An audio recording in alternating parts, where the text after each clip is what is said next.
हे देवदेव महादेव महाप्रभु धवलेश्वराय नमो नमः।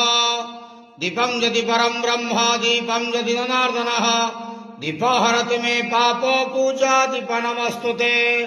आहे धवलेश्वर महाप्रभु संसार सुखी रखंतु। आज शुभ बुधवार रे समस्त श्रद्धालु भक्त मानक आशीर्वाद करंतु। समस्त श्रद्धालु भक्त मानकर मनस्कामना पूर्ण करंतु।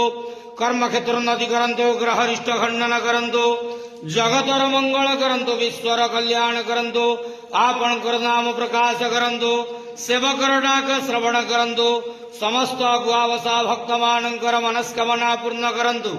हे देवदेव महादेव धवलेश्वराय नमो नमः। संसार सुखी रखंतु आनंद गवार। हरि बोलो। आज शुभ बुधवार रे समस्त श्रद्धालु भक्त मानक आशीर्वाद करंतु आनंद गवार। हरि